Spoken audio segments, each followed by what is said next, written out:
Hello friends, welcome to Bloglamukhi. তো আজকে একদম হাতে মাখা একটা চিকেনের রেসিপি তোমাদের সঙ্গে শেয়ার করতে চলেছি। তো দেখতেই পাচ্ছ একদম খালি কড়াতে চিকেন নিয়ে নিয়েছি, কারিকাট চিকেন।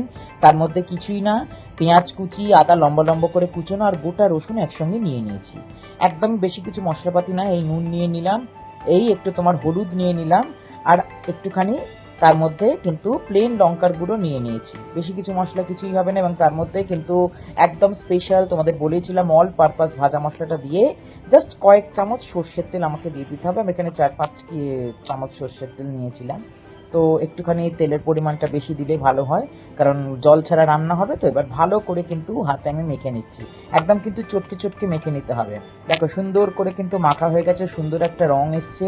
এখানে কিন্তু কাশ্মীরি লঙ্কা টঙ্কা কিছুই দিইনি। এবং তার মধ্যে এবার দিয়ে দেবো ডুমো ডুমো করে কাটা টমেটো। ঠিক আছে, টমেটোটা দিয়ে এবার আর একটু মাখিয়ে নিয়ে দেখো গ্যাস জ্বালিয়ে দিয়েছি। এইবারে একদম নেড়ে চেড়ে কিন্তু বসিয়ে দিলাম, গ্যাসের মধ্যে কিন্তু বসিয়ে দিলাম। ব্যাস, এবার ঢাকনা খুললেই দেখতে পাচ্ছ সুন্দরভাবে কিন্তু জল বেরিয়ে গেছে। ঠিক আছে, এবার একটু ভালো করে নেড়ে চেড়ে দিতে হবে। সুন্দর করে দেখো জলটা বেরিয়ে গেছে, তার সঙ্গে একটু নেড়ে চেড়ে দিতে হবে, মাঝে মাঝেই কিন্তু রান্নাটা নাড়তে হবে। ঠিক আছে, এইটাই একটা ব্যাপার, এমনি কোনো খাটনির ব্যাপার না, একটু দেখে দেখে মাঝে মাঝে নাড়তে হবে। ঠিক আছে, এবার ভালো করে ঢাকে দিয়েছি জল শুকনো পর্যন্ত। দেখো এবার ঢাকনাটা খুলছি, ও যা গন্ধ, যা রং, মানে অপূর্ব হয়েছে রান্নাটা।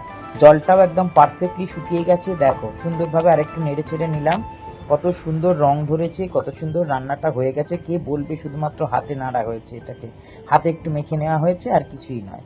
দেখ এবার খালি চেরা কাঁচা লঙ্কা একটু দিয়ে, আমি কিন্তু চেরা কাঁচা লঙ্কা দিয়ে বেশি ঢাকা দিই না, তার উপরেই নেড়ে চেড়ে নিলাম একটু ফ্লেভারের জন্য। কিন্তু তাহলে কিন্তু তোমার চেরা কাঁচা লঙ্কা দিয়ে ঢাকলে কিন্তু আমার মনে হয় যে স্বাদ চলে যায় রান্নার। ঠিক আছে, দেখো সুন্দরভাবে তৈরি হয়ে গেল আমাদের কিন্তু চিকেন কিন্তু একদম সুন্দরভাবে তৈরি হয়ে গেল। যাই হোক, রান্নাটা কেমন লেগেছে সবাই জানাও। Please like, comment, share, subscribe, এবং চ্যানেলটাকে অবশ্যই কিন্তু ফলো করবে, রান্নাগুলো শেয়ার করবে। তোমাদেরও কিছু টিপস দেওয়ার থাকলে কিন্তু অবশ্যই আমাকে টিপস দিতে ভুলবে না। আবার দেখা হচ্ছে একটা নতুন রেসিপি নিয়ে, নতুন কন্টেন্ট নিয়ে। Till then, bye by.